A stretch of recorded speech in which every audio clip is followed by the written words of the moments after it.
Hello everybody, this is Sergeant Epic here, and welcome to the Comic Countdown number 24. That was a bit of a weird tone to that intro there, but I gotta go into this video quickly so I have no time to waste, so I didn't even mess up the intro this time, technically. I just went right with it. I kinda messed with the tone, but whatever. Anyway, this is Comic Countdown number 24. If you don't know what the Comic Countdown is, it is a series where I go through the comics I got from my latest haul and rank them from my least favorite to my favorite. And I have 9 books to rank, so that's why I gotta get through with it, because I only have 15 minutes to make this video, and we're already at 40 seconds. So, the books I have to rank are The Walking Dead issue number 154, Led to Slaughter. The Amazing Spider-Man issue number 11. Spider-Man Miles Morales series issue number 4. Black Widow issue number 3. Invincible Iron Man issue number 9, Deadpool issue number 10, The Amazing Spider-Man issue number 12, one of the variants, if not the only variants. I actually didn't even look at or didn't even search up who made this cover, but whatever, that's fine. We have All New All Different Avengers issue number 9, introducing the All New All Different Wasp, and we have Spider-Woman issue number 6, part of the Spider-Woman storyline. It's part of the Spider-Woman event that happened, and it's actually still happening, or has just ended. Yeah, let's go with that. Anyway, we're gonna get right into it with my number 9, which is going to go to The Walking Dead issue number 154. I actually don't really know how I am actually ranking these issues, which is weird, but whatever. This was a great issue of The Walking Dead. This was very good. Shit. I don't know. Yeah, this was very good. I know what my number 1 and 2 are. This was really good. We got to see, the best part of this issue was Negan. Negan got the spotlight in this issue. I'm not going to talk too much about the stories and how these issues were like, but this was awesome. It focused a lot on Negan. He made a lot of funny jokes and quips, and it was really awesome. He got to meet the Whisperer, some of them. And then spoiler alert, it looks like Aaron dies. He gets stabbed. He went with Michonne to get Negan back. Sucks, Aaron died. When it looked like maybe there's a possibility of him and Jesus becoming a thing, and then he gets killed. Whatever though, that's fine. Anyway, the next issue, my number 8, is gonna have to go to. Damn it! I don't know how am I gonna rank these? Damn it. Okay, the number 8 is gonna go to Invincible Iron Man issue number 9. Yet again, this was another great issue. Probably the best issue with this team. I'm actually starting to get used to this team. I know I said I didn't really like it as much as the other team, but they're starting to grow on me. I figured they would. But, yeah, I am enjoying them. We got to see more of the girl character. That is the character on the front. We got to see that people think that Tony Stark is dead, but at the end, spoiler alert, we learn he isn't. He's just going undercover, and he made himself look different and stuff. And what else happened? I actually can't remember, but they had a sweet, at the back of the issue, a sweet memorial to a kid that was a huge fan of Iron Man, which is nice. Road to Civil War 2. My number 7, and I'm surprised to say that this ranked so low, but actually, let me think this through for a second.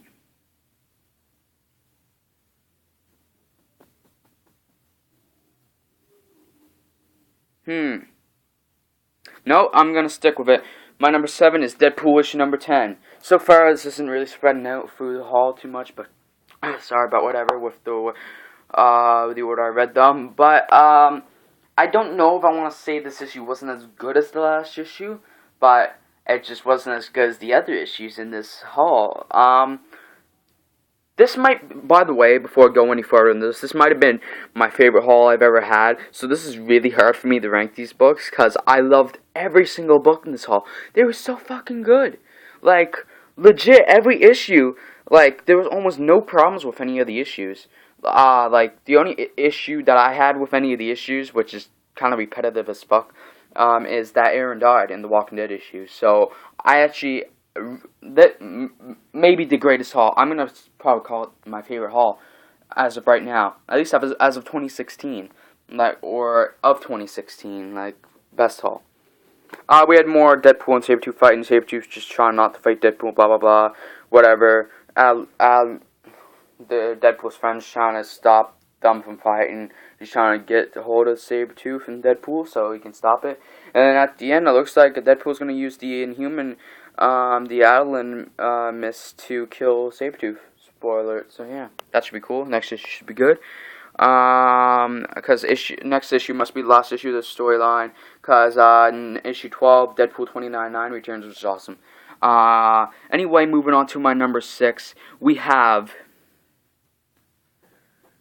actually, we are switching up a bit here. We have Spider-Woman issue number 6 for my number 6.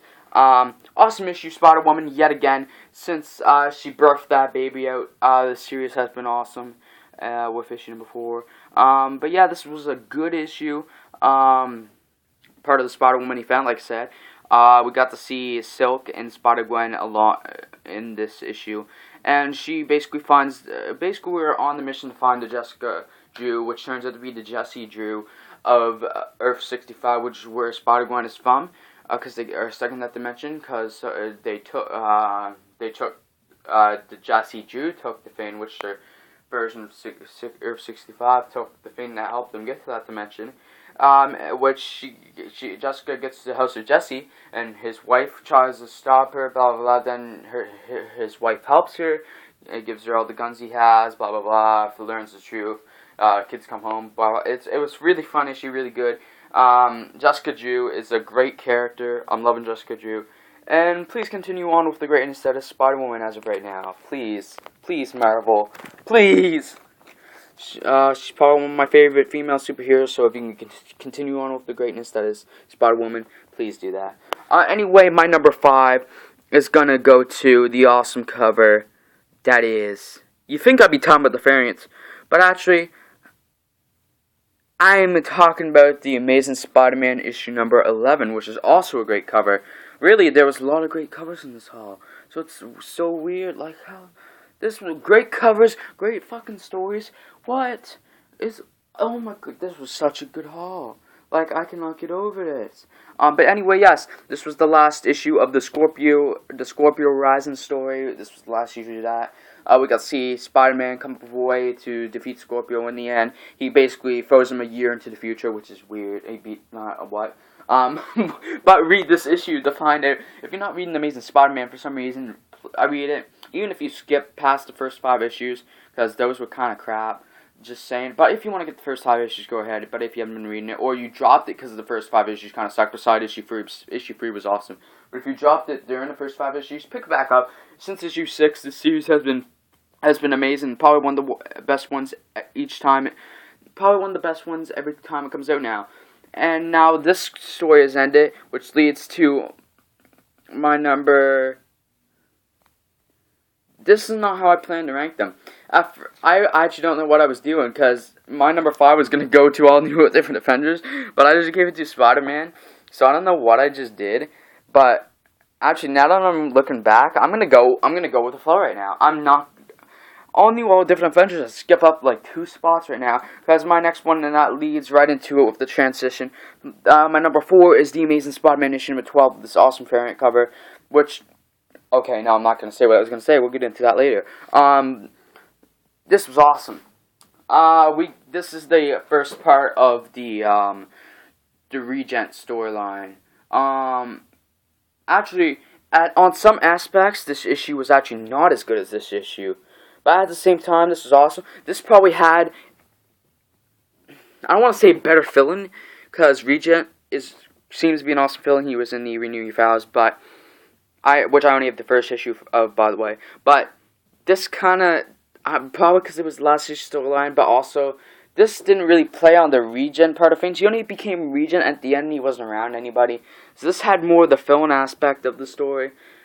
This didn't really have any fill-in aspect, really. I mean, Ghost made his return, which was awesome. I do like Ghost. So that was cool. And Tony Stark, Iron Man and Spider-Man bicker and stuff, and kind of fight for control during their fight against ghosts and stuff, which is hilarious. And the characters in this book are great. We got to see Mary Jane make a return to the Spider-Man story. We also get to see Harry. We also get to see Harry Osborn again, who also is renamed to his mother's maiden name. He changed his name, but whatever. I gotta move on to my number 3, which is All New, All Different Avengers issue number 9. Notice how I barely acknowledge those 2 issues up there. This is where we get to see the new Wasp. We get to learn she is Nadia Pym, or Nadia. She's actually the stepdaughter. No wait, how's it? She's the stepdaughter of Janet Van Dyne, the Wasp, and she's the daughter of Hank Pym, Henry Pym, whatever you would like to call him. She's the daughter of Hank Pym and his first wife, who died. She might have died in an actual story in like the 60s or 70s or whatever. Or during the 60s. But she's the daughter, Nadia, which is awesome. And actually, the epilogue was cool. Looks like they might bring back Kane in the future, but it looks like next issue they're going into space because they're gonna help Nova find his dad. And also at the end of this issue, we get to see Jarvis is gonna take Nadia into his family. It's gonna he's kind of gonna be her father figure, which is cool. We also just got to see, in general, the characters in this issue were great. And Vision had some problems, which was cool. I just don't want to go too much into it. This issue may get a recap and review video. Look for those to return. They will return. I promise they will return at some point. But just busy. I'm busy. Anyway, on to my number 2, which will reveal my number 1. We have Black Widow issue number 3, or Spider-Man issue number 4. Which one to get? Same order as always. We have Black Widow issue number 3 as my number 2. Spider-Man. Okay, I'll get into that in a second. Black Widow number 3.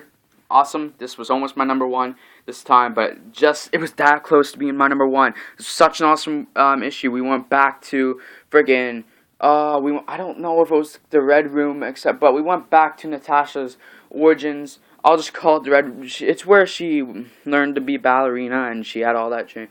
I don't know, but I'll just call it Red Room. And we went back there, whatever. I don't know if it was Red Room, but she got sent on a mission, blah, blah, blah. End of the issue, she gets friggin' stabbed by a little girl. It was awesome. We got to see her reflecting on her past, and we got to see moments from her past in flashback. We got to see flashbacks of her past and silhouettes while she was in the present of her past, which was really cool. And the narrative of this issue and of this series has been amazing, and I love how Natasha barely talks. She doesn't talk much at all. And she talked quite a bit in the last issue, but they brought her silentness back in this issue, which was awesome. I love a silent issue or close to a silent issue, even if it's just the character that's silent. That's awesome. I have less than 2 minutes, so I'm going to have to get into my number 1, which is Spider-Man issue number 4. Each issue from 1 to 4 of Spider-Man, every time it has come out, which is the Miles Morales series, has gotten my number 1 spot in the comic countdown, and that has continued with this one. This was awesome. We got to go into the problems of the issues of race, and not the issues, but how can I put that better?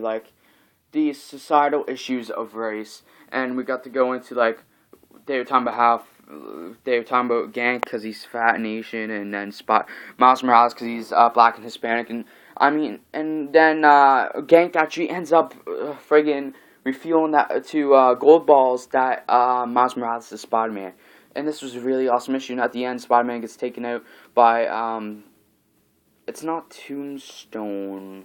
He gets taken out by friggin' the big head guy, whatever. I don't know.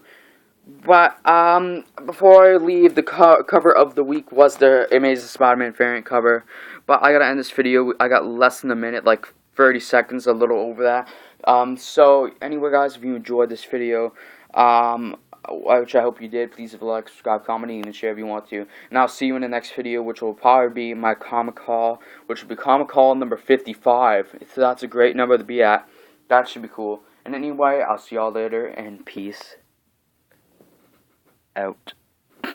That was fucking stupid. Anyway, bye.